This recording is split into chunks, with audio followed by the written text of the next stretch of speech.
श्रीनगर जिले के जिला कलेक्ट्रेट में समाजवादी पार्टी के कार्यकर्ताओं ने विरोध प्रदर्शन किया।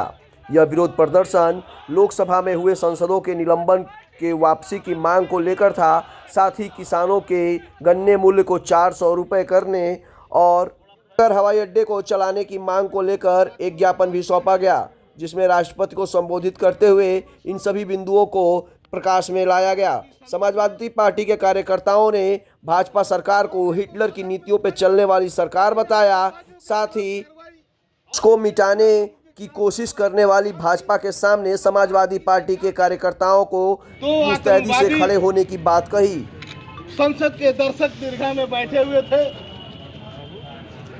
एक जिसका नाम सागर शर्मा है। सागर शर्मा और मनोरंजन दोनों दर्शक दीर्घा के सांसद है।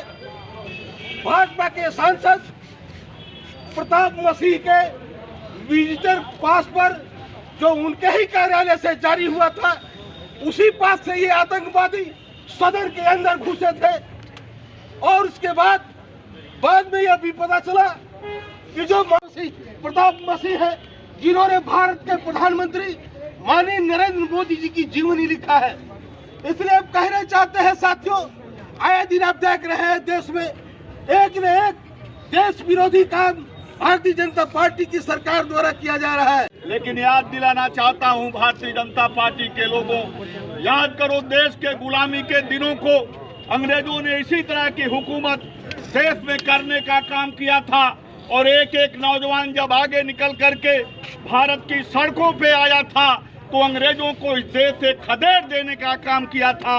समाजवादी पार्टी के राष्ट्रीय अध्यक्ष, देश के नेता माननीय अखिलेश यादव जी के निर्देश पर भारत की संसद में भारतीय जनता पार्टी के सरकार के द्वारा जो अलोकतांत्रिक तरीके से सांसदों का निलंबन हुआ है, उन सांसदों के बहाली के लिए हम लोग आज ज्ञापन देने आए हैं। हम ज्ञापन देने आए हैं कि भारतीय जनता पार्टी की सरकार पूरी तरह से तानाशाह हो गई है और हिटलर के नीतियों पे चल रही है। जो सरकार के खिलाफ आवाज़ उठाएगा उसके खिलाफ ये दमनकारी कार्रवाई करेंगे। भारतीय जनता पार्टी की सरकार चाहती है कि हम विपक्ष को समाप्त कर दें, लेकिन समाजवादी पार्टी मुकाबले में खड़ी है और किसी भी कीमत पे समाजवादी पार्टी के आवाज़ को भारत की सरकार दबा नहीं सकती है। हम सांसदों का निलंबन वापस हो, समाजवादी सरकार में जो हवाई अड्डा शुरू हुआ था बंद पड़ा है, उसका संचालन शुरू हो। और जो सबसे महत्वपूर्ण मांग है किसानों की, कि लगातार केंद्र और भारतीय जनता पार्टी की सरकार गन्ने का 1 रुपया कीमत नहीं बढ़ा है। महंगाई इतनी बढ़ी है, किसानों के कमर टूट गए हैं, लेकिन गन्ने की कीमत नहीं बढ़ी है। हम 400 रुपया कुंटल गन्ने की कीमत बढ़ाए जाने की मांग करते हैं। ये मांग हमारी पार्टी का था और हम लोग ज्ञापन